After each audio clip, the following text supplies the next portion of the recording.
September the 1st, 1939. German troops thrust deep into Poland to win a swift and absolute victory. Barely 20 years earlier, their forefathers had also been on the march, but back into their homeland as a defeated army.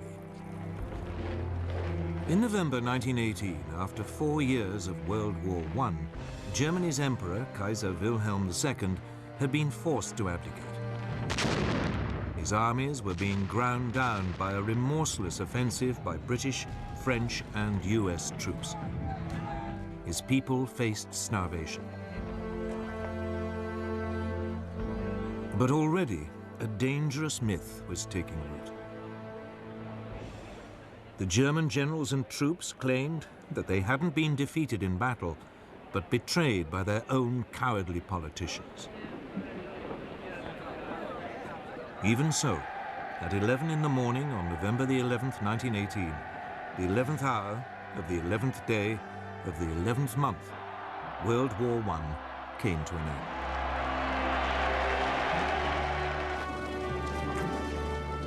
The following month, President Woodrow Wilson of the United States arrived in Europe, promising to create a new world order. He persuaded the world's leaders to sign up to a new League of Nations. At the Treaty of Versailles, they agreed that from now on, disputes between countries would be resolved not by fighting, but by debate in the League. The peoples of Europe were set free. Germany's ally, the Austro-Hungarian Empire, was dismembered. Out of it, new nations were created: Austria, Poland, Hungary, Czechoslovakia, Yugoslavia, Latvia, Lithuania, and Estonia. Germany itself was greatly reduced in size. But this process contained a time bomb. Not everyone celebrated the birth of countries like Czechoslovakia.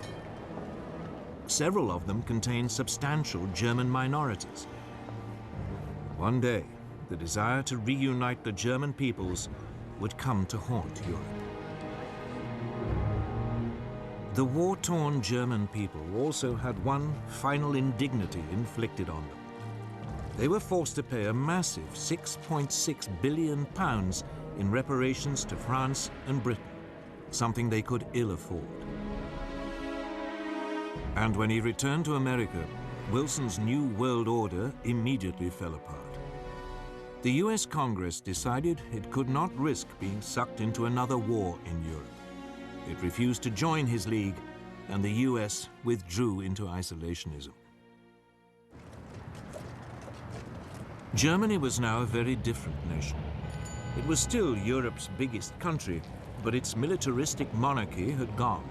It had become a democracy. But its government, the so-called Weimar Republic, was soon struck by a series of hammer blows. Street battles erupted between extreme right-wing nationalists and communists trying to start a revolution. Then, in 1923, the country was devastated by hyperinflation, which reached hundreds of % a month. Ordinary people's savings were wiped out. This was fertile ground for a new breed of rabble-rousing right-wing politicians. Among them, Adolf Hitler. Hitler had been born in Austria. He had fought bravely as a soldier in World War I and been awarded the Iron Cross.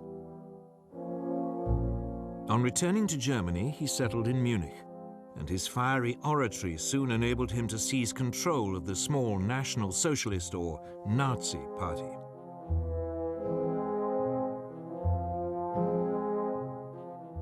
In October 1923, Hitler and his henchmen attempted an armed coup against the Weimar government. It failed, and he was sentenced to 9 months. In prison, he wrote a book, Mein Kampf, My Struggle, in which he blamed Germany's ills on the Jews and demanded that it rebuild its strength and seek new territories in the East. On his release, he set about building the Nazis into a proper, disciplined political party. From now on, he would use the democratic system to achieve power. But for the next 5 years, Weimar Germany prospered. Support for extremist parties, left and right, dwindled. Then suddenly, Hitler's opportunity arrived.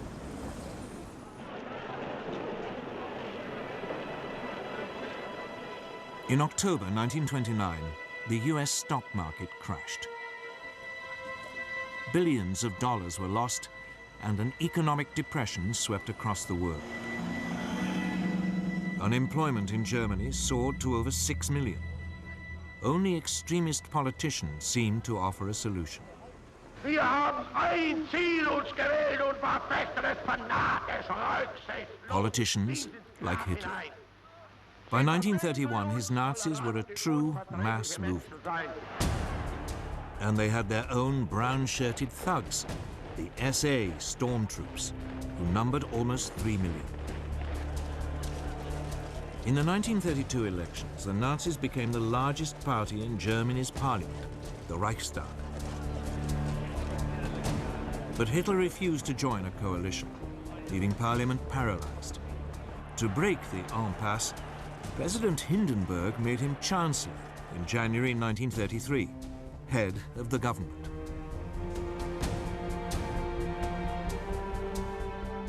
Within a month, the Reichstag burned down.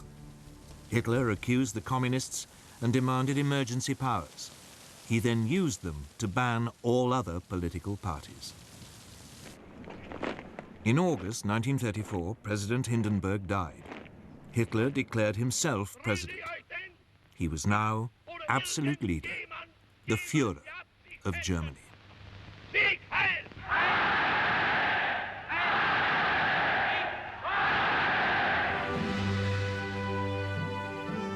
At first, there was little sign of what was to come.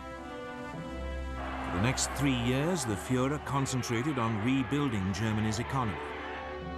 He spent millions on public works, including the 5,000-mile Autobahn system, to soak up the unemployed.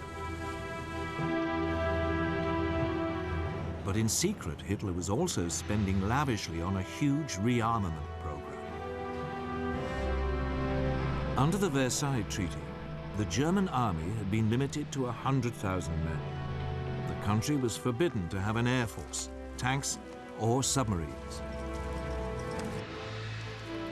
This small army was trebled in size. Then, in 1935, Hitler came out into the open.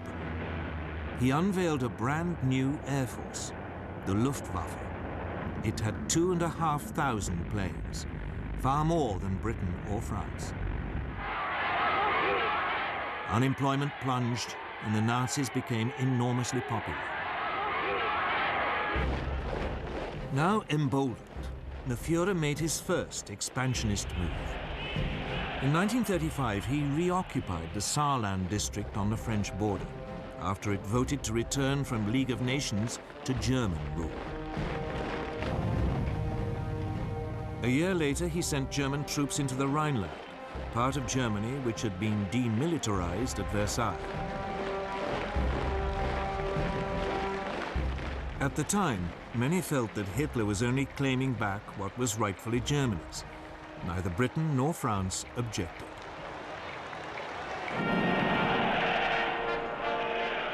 When Berlin hosted the 1936 Olympic Games, the Nazis were seen by many as firm but fair.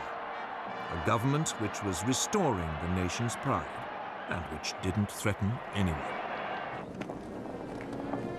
Of course, there were signs.